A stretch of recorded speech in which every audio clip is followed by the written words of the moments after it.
Сәлем достар, біз бүгін сіздермен Корей тағамы пигоди дайындайтын боламыз. Егер сіздердің пигодиларыңыз көңіліңізден шықпай жүрген болса, дәл осындай пышный болып шықпайтын болса, онда менің рецептіммен жасап көріңіздер. 100% проверенный рецепт, дәл осындай әдемі болып шығады пигодиларыңыз. Ол үшін ыдысымызға жылы суымызды құйып 200 мл, үстіне 1 қасық дрожжымызбен 1 қасық шекерімізді, азғантай ұнымызды салып, араластырып, опара дайындап қоямыз. Опарамыз дайын болғаннан кейін үстіне қалған жылы суымызға тұз салып, араластырып, ыдысымызға құямыз.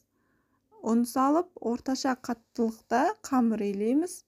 Иленген қамырдың көтерілуі үшін 1 сағат 2 сағатқа қойып қоямыз. Осы уақыт аралығында қамырыңыз көтерілгенше морковный салат жасап қойсаңыз болады. Морковный салаттың рецептінің ссылкасын қазір жоғарыға қалдырамын. Сочный салаттың рецептісін дәл сол рецептпен жасап көріңіздер. Енді салмамызды дайындалып аламыз. Салмамызға мен барлығын көз мөлшерімен алдым.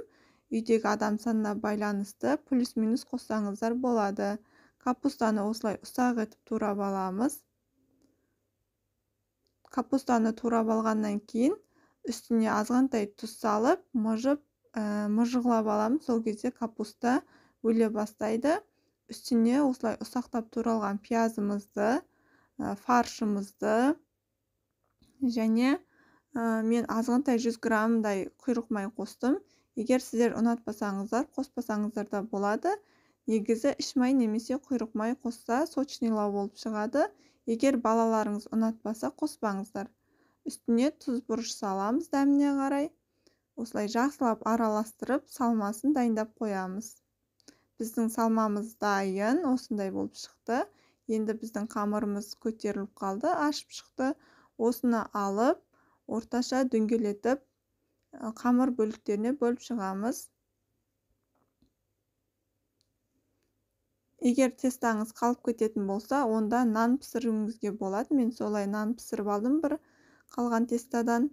Осылай қамырымызды қатты жұқа етіп жаймаймыз, қыздар.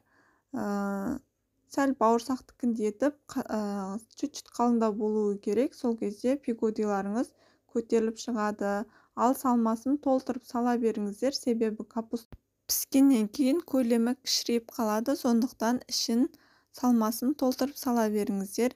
Видеода көрсетілгендей немесе өздеріңіз қалауларыңызша түйсеңіздер болады. Пигодиларымыздың барлығын осылай жайып, шетінен түйіп аламыз.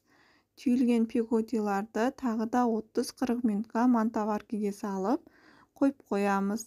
Менің мантаваркамның биіктігі кішкентай болғандықтан пигоди пісу барысында тағы да 2-3 есе үлкейеді.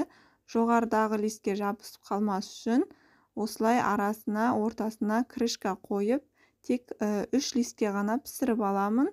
Пигодилардың араларын ашық етіп орналастырамын, бір-біріне жабысып қалмас үшін. Және егер сіздердің нелеріңіз, мантаваркаларыңыз көлемді биік болатын болса, онда солай араларын ашып орналастырып шықсаңыздар болады. Мен енді бетін жауып, тағы да 30-40 минутқа қоямын.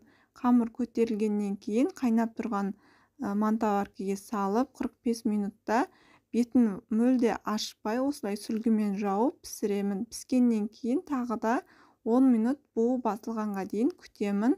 Пигодиларды пісу барысында крышкасын ашуға болмайды. 45 минуттан кейін ғана барып ашыңыздар. Себебі пісіп келе жатқан пигодиларыңыз қайтадан отырып қалуы мүмкін қамырыңыз. Сондықтан мүлде ашпаңыз.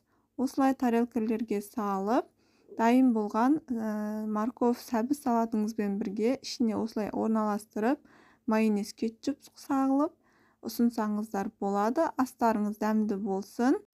Егер сіздерге осы рецепт ұнаса, онда каналға жазылуды ұмытпаңыздар, қыздар. Сіздердің қолдауларыңыз мен үшін өте маңызды. Каналдың дамуына өз үлестеріңізді қосыңыздар. Келесі кездескенше сау болыңыздар.